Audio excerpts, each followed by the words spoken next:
What's up, everybody? This is Trig, and it's raining here in Southern California, which is a great thing. I'm here wearing my rain gear, my yellow coat, because it's raining and it's a wonderful thing. And I wanted to talk to you today briefly about rain, and thought it would be appropriate for us here, especially, as I said, in California, to talk about the effects of rain upon our lives and how God lets it rain on both the righteous and the unrighteous. And isn't that a positive and an amazing thing?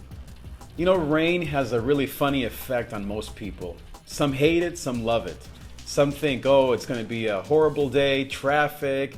If you're a teacher, you're thinking the kids are going to be running around, going crazy.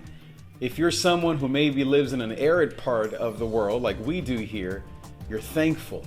You enjoy the sounds, you enjoy the contemplation, or maybe a warm cup of tea. It's funny how all of us have a different reaction to rain based on maybe our own circumstances. And I think in our own lives, spiritual lives especially, when we see blessing, when we see, or when we go through storms or seasons of life that are difficult, when maybe you could say it's raining cats and dogs upon your life, or maybe you're going through a storm, we all have a different reaction to God. We may think, God, why are you allowing this storm to come into my life? Why are you allowing my daughter to go through these challenges? Why are you allowing my body to fall apart? Why don't I enter a season of rest and of sunny spring and summer? You know, what's amazing though is that the scriptures constantly tell us that no matter our circumstances, that it is God who is in control of our lives. That it is He who lets it rain on both the righteous and the unrighteous. In fact, I have this beautiful verse here, Matthew 5:45. It says, He causes His sun to rise on the evil and the good, and sends rain on the righteous and the unrighteous. You know, the first principle that I draw from that is that God is in control of all the blessings in our lives.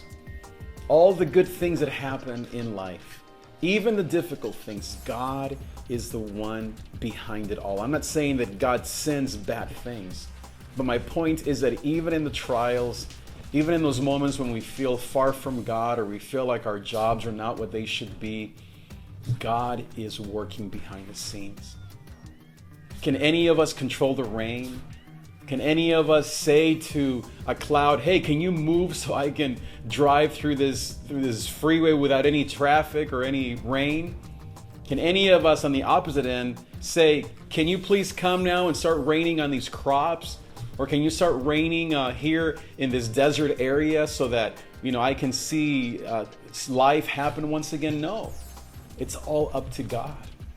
And that really can give us a sense of either panic or of rest. And I believe that God wants us to have rest in Him, to trust that He is the one that is moving the clouds of our lives into alignment, that He's the one that's putting the right people in place for us to have a blessed and a more successful and fruitful life. Don't worry about moving things into place, especially controlling the things that you can control. Let God be the one who moves clouds and who moves circumstances into place. And if you are going through a time of storm and of trial and of difficulty, trust that even in those storms, God is moving things into place. But I think the second principle, and maybe the most powerful one, is that God is the one who loves everyone the same. Isn't it beautiful? That passage says that He causes the sun to rise on the evil and the good. He causes, it says, the rain to fall on both the righteous and the unrighteous.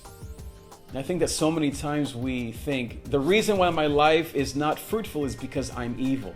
It's because I've done so many bad things, because I'm not reading my Bible enough, because I'm not raising my kids the right way, because I'm not going to church enough, or maybe I'm just not good enough. On the opposite end, we sometimes blame other people and we say, well, the reason why that person is getting what they deserve is because they don't love God. Finally, something horrible happened to them. I'm so tired of, only bad things happening to me. I'm glad that somebody else is suffering, and we would never say that out loud. But how many times do we feel that inside? Or we're glad when somebody else struggles, and we don't want to be that way. Instead, what the Bible teaches us is that God considers all of creation as good, regardless of how you feel about yourself. You might be someone today who's saying, I need forgiveness. I need God. And that is true. We need the grace of God. But don't blame yourself don't say to yourself, the reason why my business is not succeeding or I'm not happy is because I'm evil. That is not what God says. God says that He has a wonderful plan for your life, that He sees your anxious thoughts and He is redeeming your life, that He is bringing life and eternity to you, regardless of how good or how bad of a day you're having. And on the opposite end, maybe you're thinking you're so good. You're saying, well, of course God is blessing me. Of course I have great kids. Of course my job is amazing. And of course my business is successful. Look at how good I am. Don't be a Pharisee. Don't be so arrogant to think that you're all of that it's raining blessings on you because you're so good. It's not the case. God can take away those blessings in a second. What He really desires from us is humility. It says that He wants a broken and a contrite spirit. That He will not deny. So I just want to encourage you to rest in the rain of the blessing of God. Let Him be the source of your hope and of your joy, of what we call here gozo. Let God be the source of all the blessings in your life, and learn to live a life of gratitude for the good things, for the times when there is sunshine, for the times when there is rain, because even if you don't need it, somebody else might.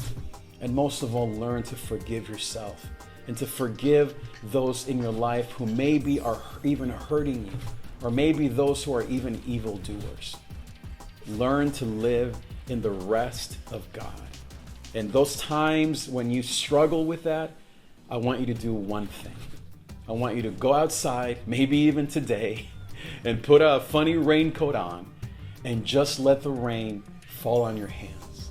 Maybe just simply put your hands out like this and let the rain fall on your hands. And as those drops touch your soul, thank God and say, God, I thank you that you're in control. I thank you that it's not based on how good or how bad I am. I thank you that you are blessing my life. And then pray for those who are in need of God. The second thing is pray. Say, God, I pray that you bless my neighbor. Lord, I even pray for my enemies. For maybe that person who doesn't know you. Maybe that person who maybe even is saying evil things about me. Lord, I pray for them. And I thank you that your rain is falling upon them as well. I pray for blessing upon them as I pray upon my life. I just want to thank God for this day today and for this beautiful rain that's falling. And I pray that it would guide you to thank God for all of the sweet mercies from heaven that are upon your life. I am so proud of you. I am here for you, cheering you on, wishing you a great rest of this day. Hey, this is Trig. Did you like this episode? There are 3 things that you can do to make sure that you stay on track with Gozo Living and with this message of joy. First, subscribe to this channel. Subscribe so that you can every week get a notification so that you know when these videos are ready for you to enjoy. Second, go to my website and sign up for the free article that I wrote for Leadership Journal called High Anxiety: How Anxiety No Longer Defines Me. And then third, also on my website, sign up to get my free newsletter that comes out every week that has funny jokes to give us joy, that has some of the content on conferences and articles that I'm writing that are not in this channel. you can click on the subscribe button right here on this video. Go to my website, check it out. Most of all, I am so proud of you. I am with you. I am cheering you on. I am thankful for what you're doing to live a life of joy, adventure, overcoming crisis, and discovering who you love. Thanks so much for watching. Your Gozo friend. I will see you next time.